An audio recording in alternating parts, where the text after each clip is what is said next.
Classes in Statistical Mechanics. Lectures by Professor George Phillies, based on his book, Elementary Lectures in Statistical Mechanics, Springer Verlag, 2000. And today, this lecture is Lecture 20. I'm Professor Phillies, and this is the next in my series of lectures on statistical mechanics. Today what we're going to do is to say a few more words about distribution functions, talk about Debye screening as is found in plasmas and electrolyte solutions, and then we will push ahead to reach time-dependent processes.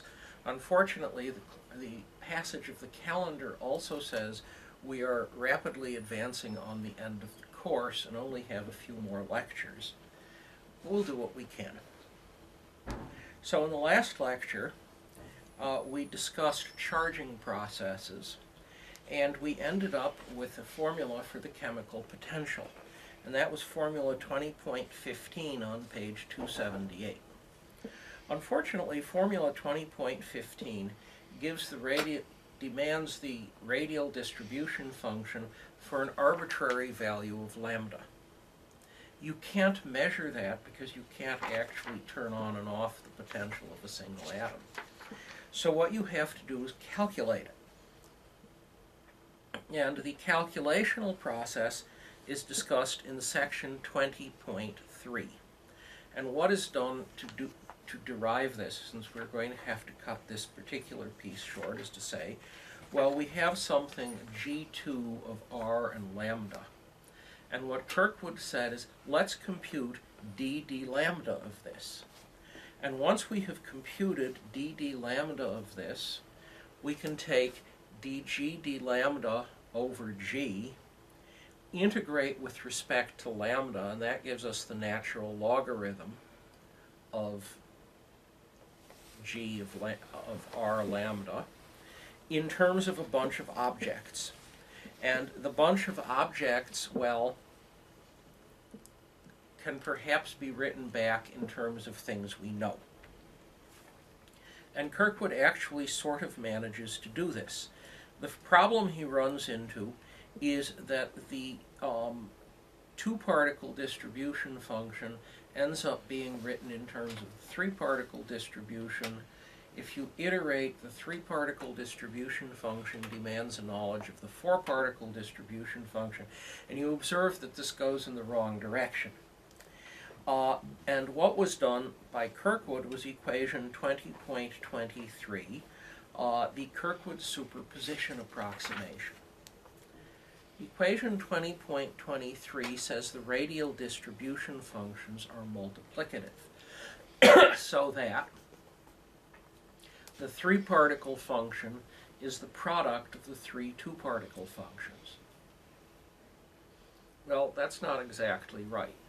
However, if you do a diagrammatic expansion for the radial distribution function, the way we did for the partition function, what you discover is that this is the correct at the lead term level. The lead term is correct, and after that you get into more trouble. So you could actually do this. And this runs us out of time on this topic, and we will advance to Chapter 21. Okay. Chapter 21 is our encounter with long-range forces. The issue in long-range forces is that the potential falls off as 1 over r, the electrostatic potential, the gravitational potential. And therefore, if you try to do cluster integrals, you have the embarrassing issue that your integrals are divergent, which is bad form. And the question is how you avoid this, since nature doesn't seem to diverge very much. Salt solutions are sort of well behaved. And the approach to this that we get to in this book is known as the Debye-Huckel model. The Debye-Huckel model incidentally illustrates a bunch of interesting features of nonlinear differential equations, some of which are represented incorrectly in other texts. So the model treats a salt solution. So we have solvent, and we have charges, and we have an ion of interest which has a charge capital Q and a radius A. You could extend this. This was done by Scatcherd and Kirkwood, where the charged object of interest has multiple moments, as you may have heard about from electrostatics. If you are offended by the notion of liquids, this also describes plasmas, but now the solvent is a vacuum. But it's the same thing. In the liquid model, the simple model, the solvent and the innards of the ions are assigned the same dielectric constant epsilon. That's an oversimplification. In fact, here we have a somewhat large macroion like a micelle. It has charges on the surface. It's in water. The dielectric constant of water out here is around 80. The dielectric constant of the innards of this is an oil. It's around 4. If I have an ion out here, there's an electric field acting on the surface. You create a polarization, and you have an induced surface charge. Induced surface charge forces are often neglected. This is unfortunate because they're large. I did a calculation on this back in the 70s. Nick Sushkin, who was a PhD student of mine, extended it significantly. And what you can demonstrate is that if you, say, have two charged micelles interacting, the dielectric polarization forces are as large as the direct electrostatic forces. So if you just do an electrostatic calculation, you go completely off the rails. Major issue. Okay, having said that, what can we say about the solution? Well, there are three sorts of ions. There's the ion of interest, which is, we're looking at one ion. Then there are the co-ions. The co-ions have the same charge as the ion of interest. There are also counter-ions. Counter-ions have a charge opposite to the ion of interest. So if we have sodium chloride in solution, I have here a sodium ion, which is plus. The other sodium ions are the co-ions, and the chloride are the counter-ions. And you notice, since I've pulled out one ion of interest, there have to be a few extra counter-ions relative to the co-ions. But the net result is equation 21.1, electro neutrality. 21.1 says there's as much positive charge in solution as there is negative charge. If there isn't, the body has a total non-zero charge. Charge forces between significant charges, as opposed to individual electrons, are huge, and the net result is that you'd have a situation that wouldn't be very stable. Okay, we now solve this problem by applying Poisson's equation, which is equation 21.2. It's for psi, the electrical potential, and it says that del square psi is minus 4 pi rho over epsilon, which you should have seen in electrostatics at some point. Yes? Look familiar? Okay, now we have to actually compute rho. And to compute rho, we use what claims to be a self-consistency argument that's actually wrong. And so what we do is to say, let us write down the radial distribution function for the co-ions and counter-ions around the ion of interest. Yes? There are two radial distribution functions because there are two species out here. The counter-ions are attracted by the ion of interest and tend to pile up around it. The co-ions are repelled by the ion of interest and are pushed away. Two different radial distribution functions. And what we claim is equation 21.3.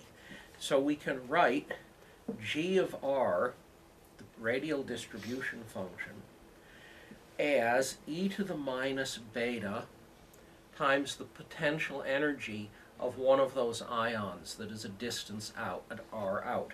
So it's e to the minus beta q psi, where psi is the electrical potential. The factors Ci, Qi in 21.3, which is the same on both sides of the equation, is just a multiplicative 1. It's the same as multiplying by 1, except it isn't. And this is because we're giving you the charge density, not a normalized density. Okay? Now, 21.3 does not include the ions inside the ion of interest. What sort of ions are there inside the ion of interest?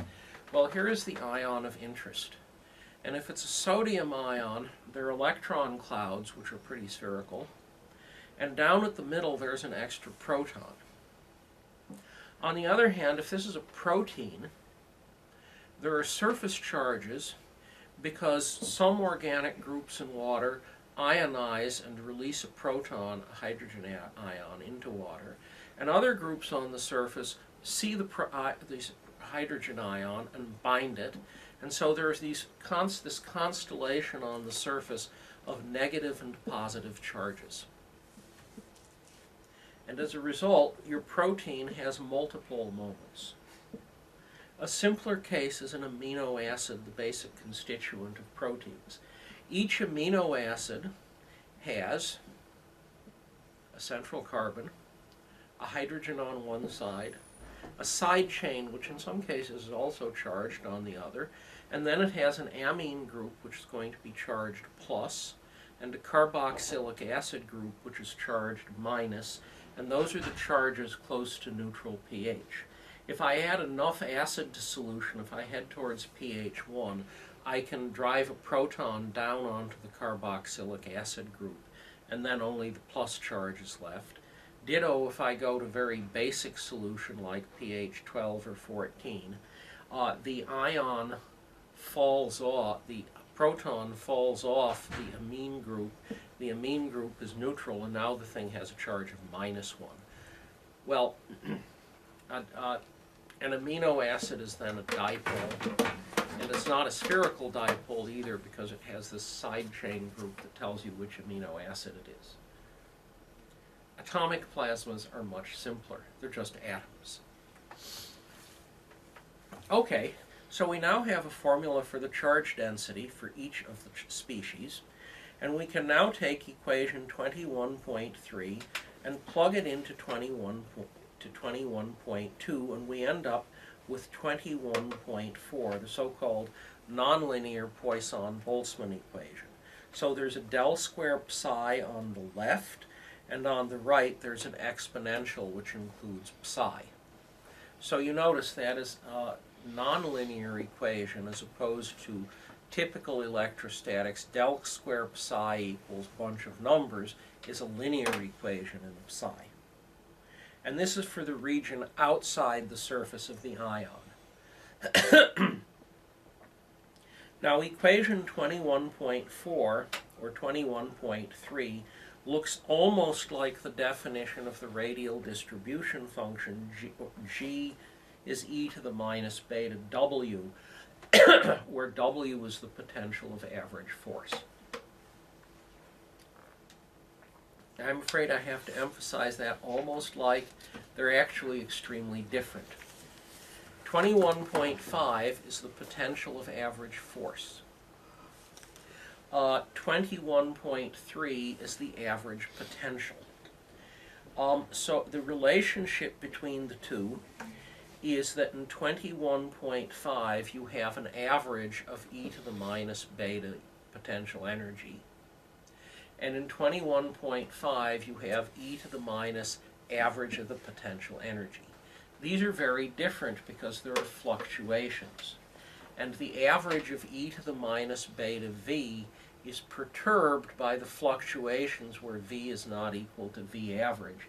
And therefore the average of e to the minus beta v and e to the minus beta average value of v are quite unequal to each other. The nonlinear Poisson-Boltzmann equation is the approximation noted at the bottom of the first paragraph on 284. We're replacing one with the other. And that approximation is exact only at lowest order in V. To be somewhat to the point, except you haven't been exposed to this very much, the difference between V and W is the difference between people who do not understand statistical mechanics and people who do. And once you really see why they're different, you actually understand what's going on in statistical mechanics. Now, solving the nonlinear equation is extremely challenging. In fact, you will find texts who say it can't be done analytically, it can only be done numerically. They're wrong.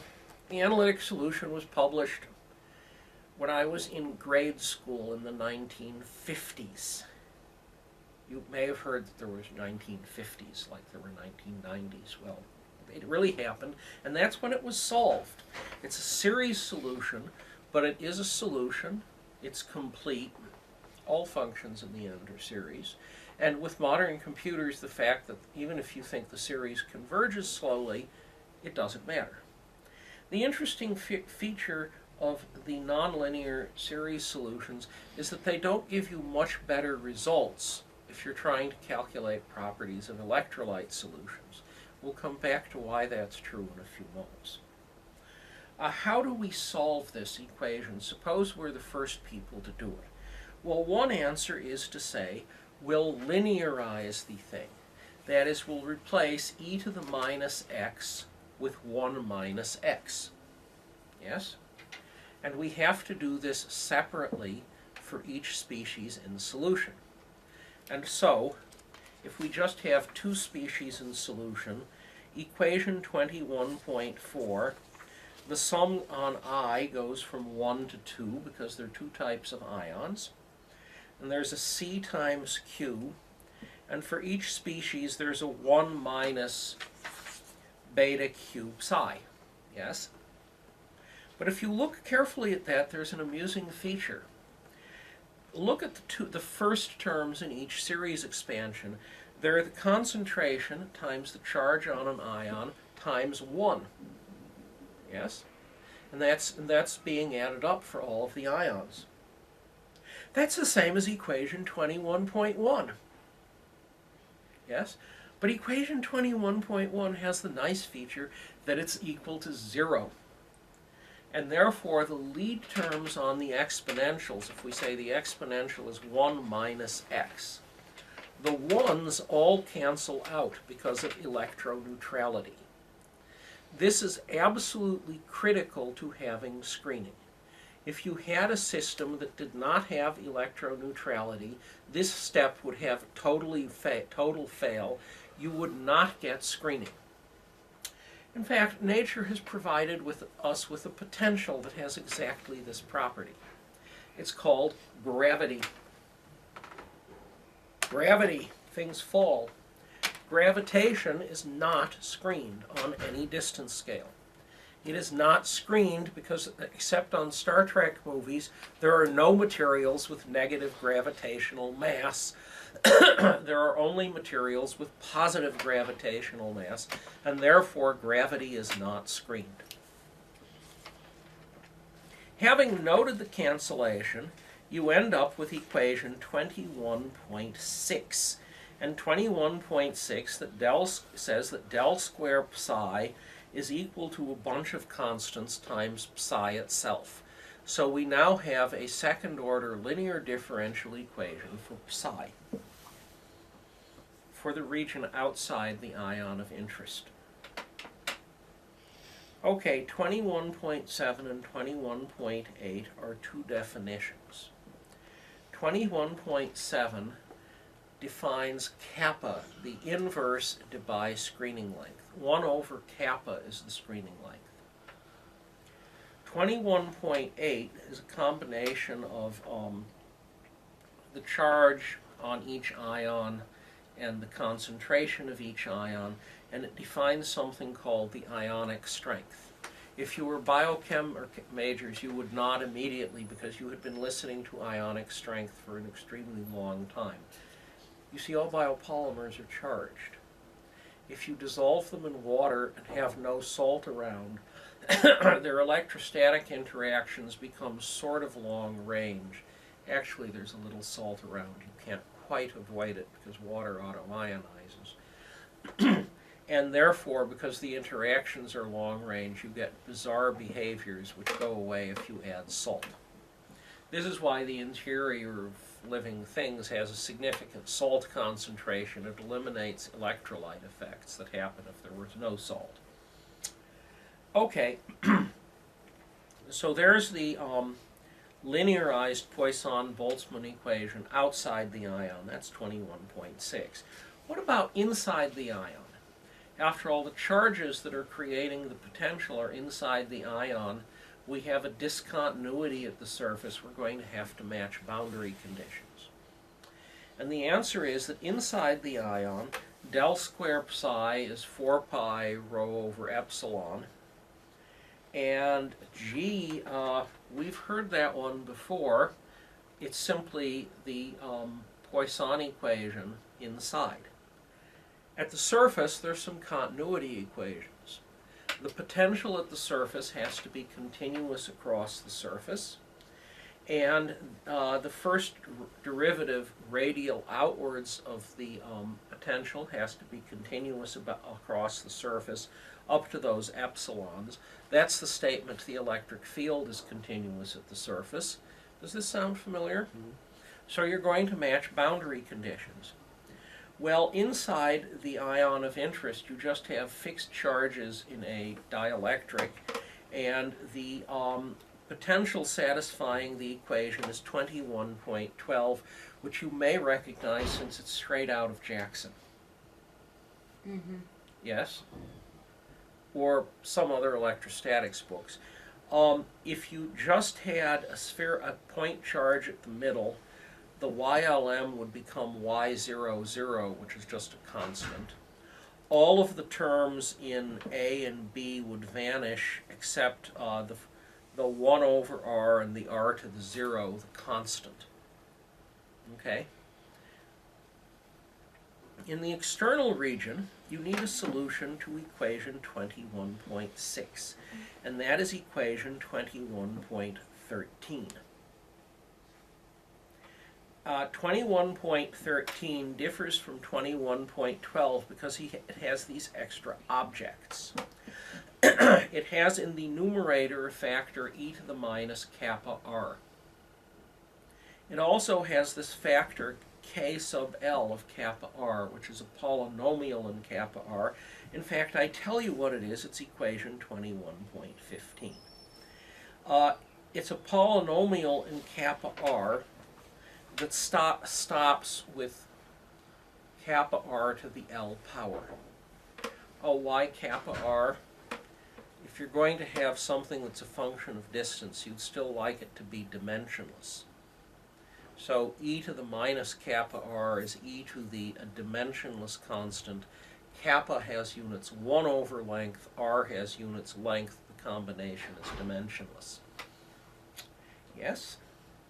So 21.13 is, I say, the solution to 21.6. And if you don't believe, well, I don't know if you should believe me or not, so it's homework to confirm 21.13 and 15. 14 is the electrical potential inside the ion, and it has a bunch of terms which are simply determined by where the ions inside the ion are. Okay. 21.15, I'd give you a hint. It's derived by Scatcherd and Kirkwood. And therefore you have some place to look for support in trying to get there.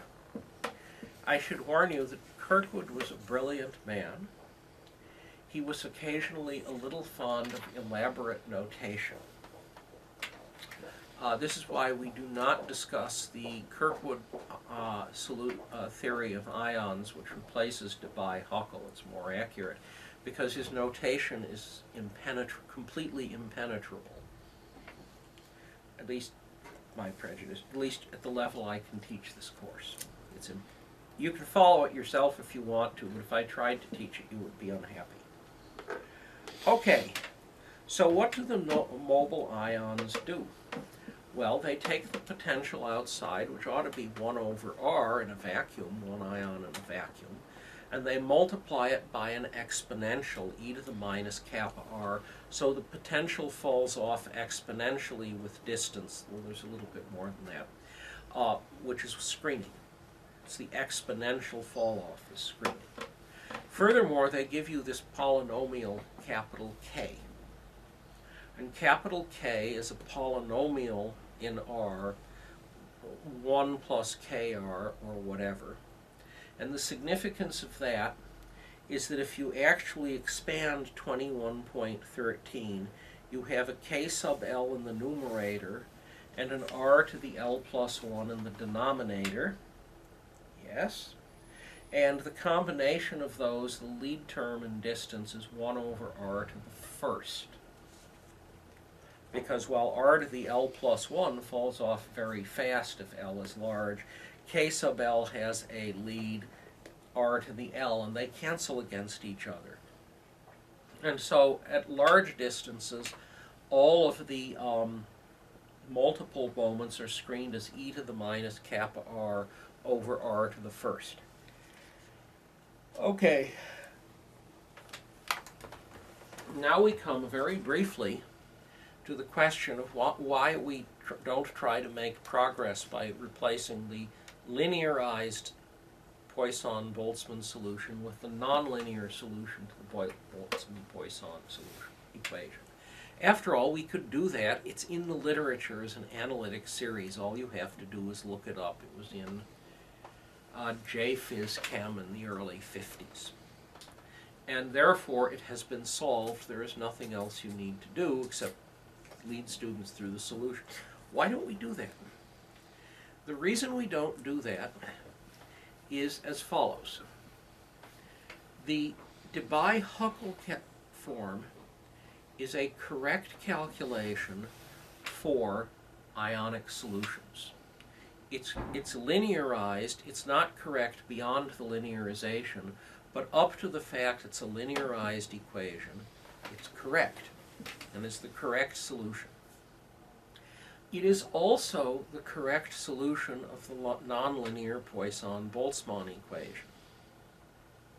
However, the nonlinear Poisson-Boltzmann equation is just plain wrong. So this linearized equation is a correct solution for at least two different nonlinear equations, the one we wrote down and the one that Kirkwood writes down in his classic papers, which is actually correct. So there is the collision. We then discuss actually solving this thing, and we actually solve it on pages 286 and 287 using the standard things you do to solve. We have a charge here, we have boundary conditions. Psi has one form inside, psi has a different form outside. And therefore we can solve everything, and we do. Okay, I'm not going to take you through that. That's strictly an electrostatics calculation. And you should both be up for doing that if you want to. I have given you the homework I would like you to solve. That is, compute the K sub L. And that brings us to the fourth part and last part of the course. In the final part of the course, we discuss time-dependent phenomena.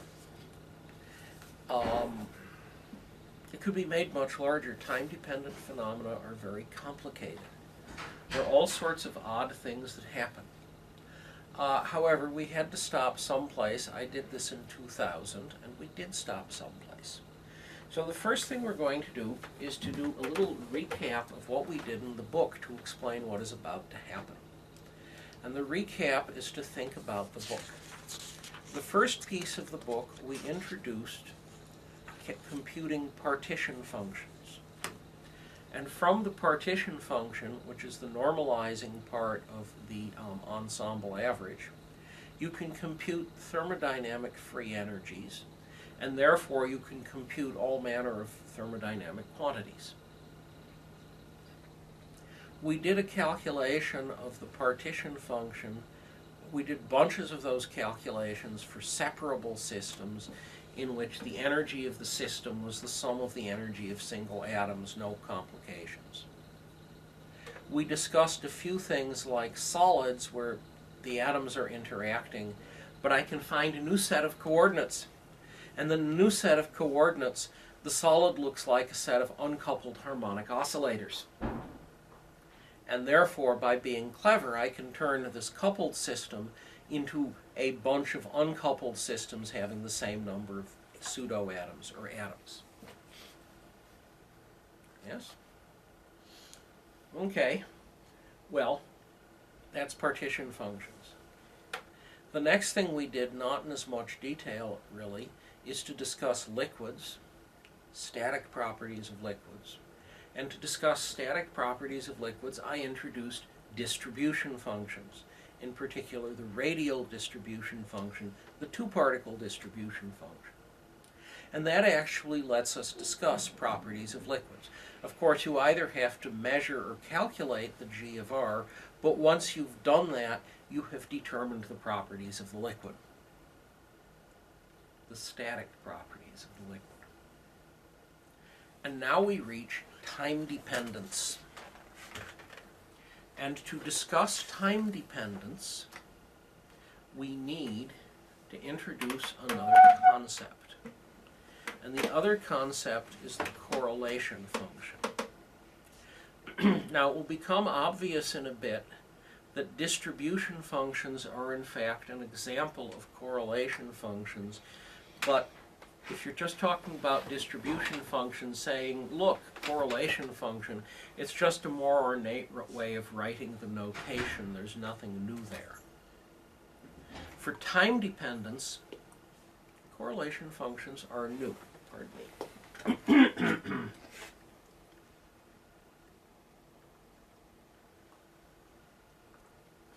Okay.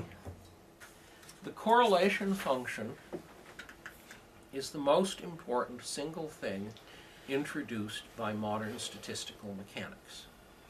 The competition one might propose is the use of renormalization group methods, or perhaps the use of computer techniques. After a brief pause to adjust the room temperature, we will now advance. So we're going to talk about correlation functions. So what are correlation functions? Well, a correlation function is a product of several quantities, A, B, C. However, these quantities are not the same as the statistical mechanics quantities we've talked about in one important respect. In statistical mechanics so far, when we said we would look at a product like P sub x times P sub x over 2m, a piece of the kinetic energy, all of the P sub x's, all of the things in the product were variables, but they were all measured at the same instant in time. And that's because the statistical weight gives us the likelihood at one instant in time. It does not tell us how we get from time instance 1 to time instance 2. Okay? In a correlation function, in general, the quantities being averaged are being measured at several different times.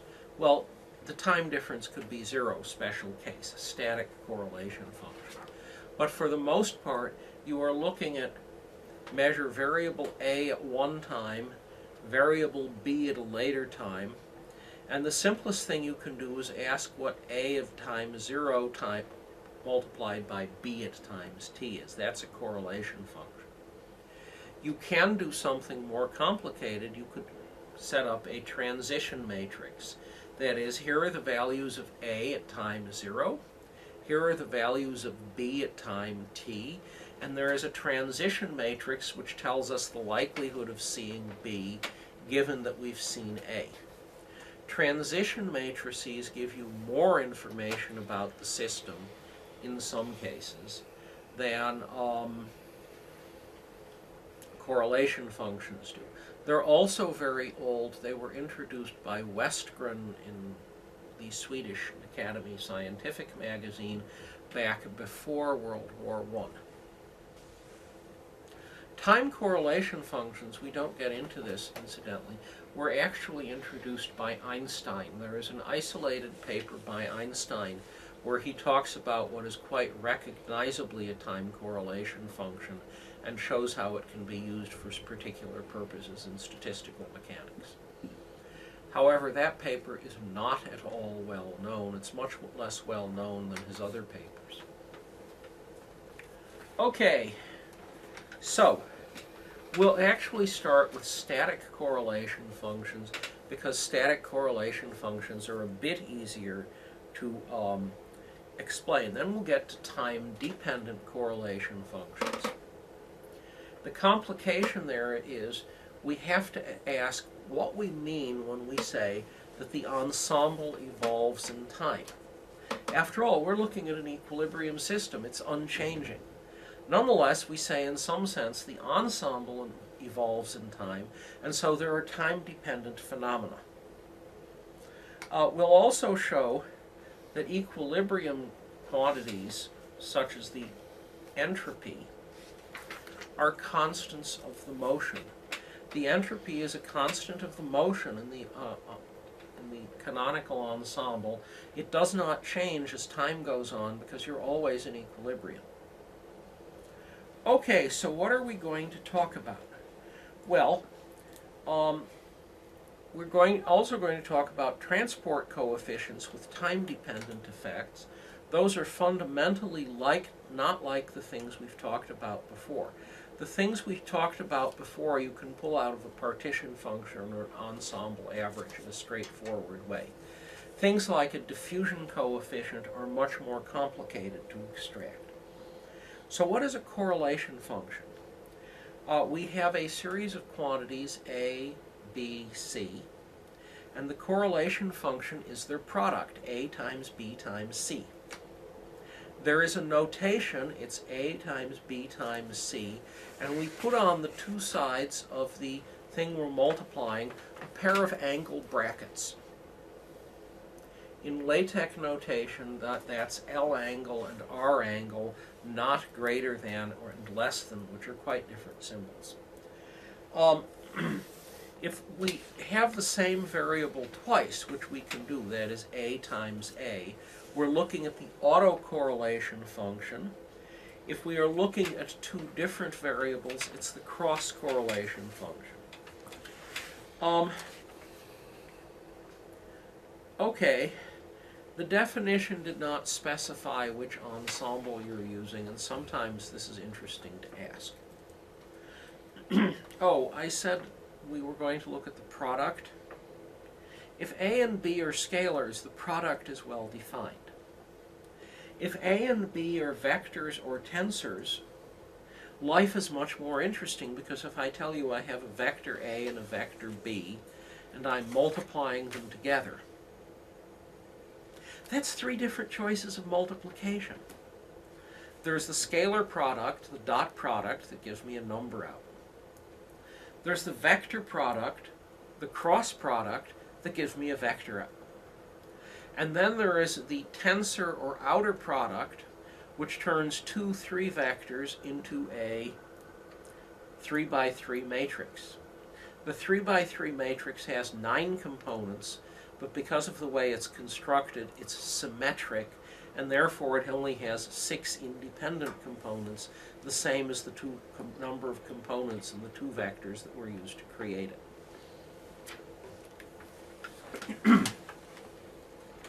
Okay.